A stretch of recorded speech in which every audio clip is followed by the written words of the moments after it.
my name is Tony. In the year of our Lord 1999, the world, his wife, their kids and grandkids, and everyone they ever met seemed to thoroughly hate this film. True, it was a troubled production, slalomed over budget by so much that only a miracle would see it break even, let alone turn a profit, and it did neither of those. But really, was the all-out leathering it got from critics, the public, and some of the people involved in the making of it? Yes, I'm looking at you, Omar Sharif. Truly justified? My answer to that is no, it wasn't. Because, and I think time will vindicate me on this, it's as good as anything else released that year. Better than most, in fact. The Phantom Menace, anyone? And it's a riot of damned spicy, gore-drenched fun. And I'll die on that hill if I have to. Do I have to? Oh. Well, no matter. I have principles and standards. They may be low and dodgy as all hell, but I got 'em. And for what they're worth, screw this platitudinous verbiage, let's get on with it. The 13th Warrior was based on Michael Crichton's novel Eaters of the Dead. Catchy title there, Mike. Crichton was one of the producers. After test audiences reacted negatively to the original cut, he took over as director from John Die Hard McTiernan. What the fuck happened to that guy? The release of the film was pushed back a year whilst Crichton re-edited, added new scenes, commissioned a new score by Jerry Goldsmith, and filmed a different ending.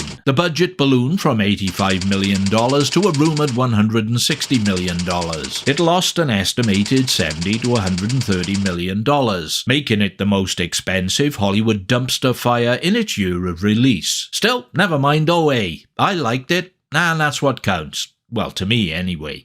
The setup initially doesn't sound any great shakes. Ahmad Antonio Banderas is the court poet to the Caliph of Baghdad. All is peachy until he starts dancing the horizontal rumba with the wife of an influential nobleman, who's none too pleased about it. He has juice with the Caliph, you see, unfortunately for Ahmad. There's a choice between having his gonads turned into nomads without him, or exile as an ambassador to the vulgar Bulgars and keeping his nuts in their sack. Not unsurprisingly, he plums for option 2. No point being a damn fool about it. He travels with his father's old friend, Melchizedek. Omar Sharif, these fucking names, man, they'll drive you nuts. Anyway, their caravan is attacked by Tartar raiders, who soon back off when a bunch of Norsemen in longboats appear on the river. Ahmad and his ambassadorial band take refuge in the Viking settlement. That night, the Norsemen celebrate the recent death of their king. The king's son, Bulif Vladimir Kulik, is attacked by his own brother, whom he casually kills, clearing up that pesky issue of who the next king is going to be. Following the funeral cremation by boat, a young boy, a messenger, arrives at the settlement. He's been sent by his father, King Hrothgar Sven Volter, from his lands in the far north. His kingdom is under attack by an ancient evil so terrifying, even the bravest warrior dare not speak its name. It's the Wendol. Oh shit, did I just say it? Lucky I'm not the bravest warrior then. The Wendol are thought to be supernatural marauders who come with a mist to slaughter and take away the severed heads of their victims. They can unleash the power of the fireworm, a huge writhing serpent of flame. So Hrothgar needs help. An elderly soothsayer type of wise woman, known somewhat dauntingly as the Angel of Death, chucks some runes and bones about and concludes that 13 warriors must go to the beleaguered king's aid. However, the 13th warrior must not be a Norseman. Cue Ahmad's "why is everyone looking at me" moment. And so it is. Ahmad travels with the Norsemen as the 13th warrior, learning their language as he goes and becoming a valuable member of their merry band of mostly doomed warriors. Sorry to shatter any illusions and spoil shit, but it soon becomes apparent that the Wendol are a cannibalistic army of degenerates who dress as bears and live in caves full of corpses and skeletons. The fireworm is just them walking in a column in the fog with lit torches and setting fire to shit. Ahmad, Bulif and the boys fortify the village and muster the locals to arms as they take on the savage Wendol in pitched battles. They infiltrate their cave complex to kill their high priestess or mother and take on their military leader in a grim and gruesome final battle to the death.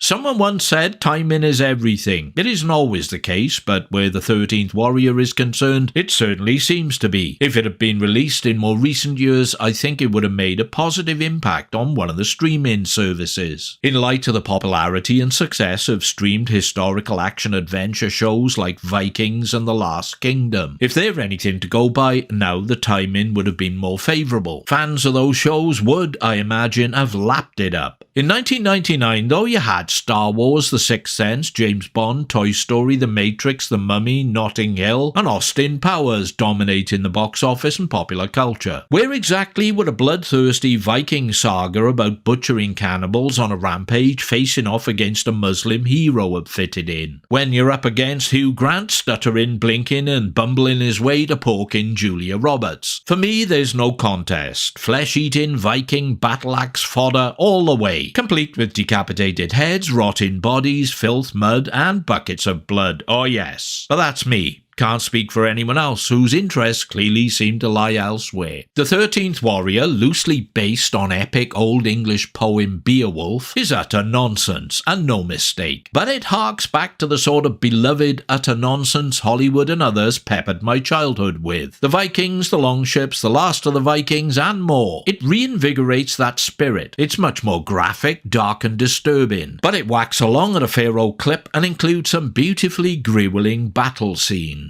Peter Menzies' cinematography is a grand sweep with some tremendously evocative long shots and frantic close quarters work for the grisly physical stuff. I don't know what Graham Revell's original score was like. I know he did the soundtrack for Bride of Chucky, but Jerry Goldsmith's replacement composition is quite superb. The main theme especially drips with thunderous and melodic hooks that stay with you. The cast mostly throw themselves into it with enthusiasm. Antonio Banderas makes a good charismatic fist of his character, a conflicted and ambiguous man with the soul of an intellectual poet who quickly learns how to be a ferocious killer out of necessity, thrown into circumstances alien to him even when the battle is over and the enemy is withdrawn. He continues to run blindly on adrenaline, slash at nothing with his sword until he collapses exhausted. He is not familiar enough with warfare to know when to disengage.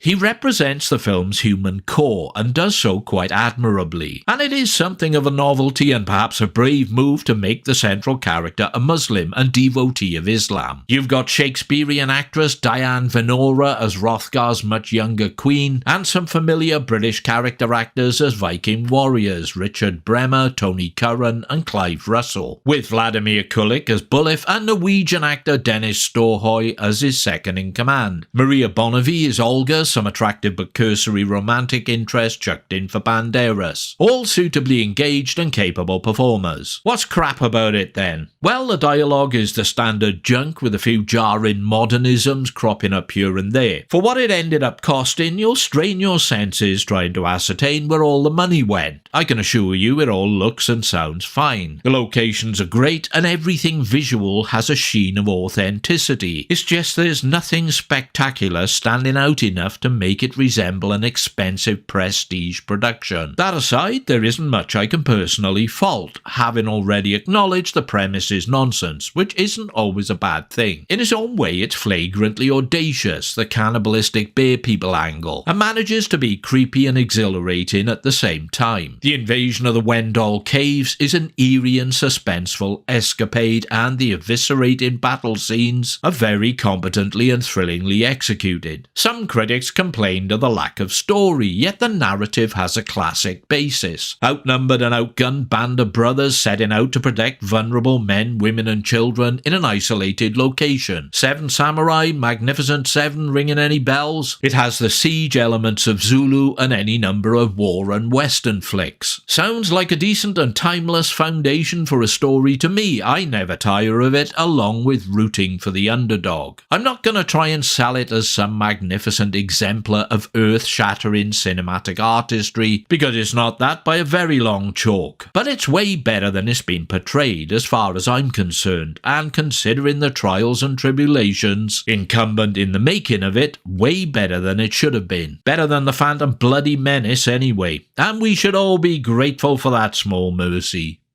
Sincere thanks for your time and attention. Please feel free to do whatever you choose to do next. Hit like, don't like, comment, subscribe, check out my early access Patreon thing, or even make a welcome financial contribution via the thanks button. Back in a bit with another review of something or other. Not sure what at the moment. Something a touch random, I fancy. Soon, pilgrims.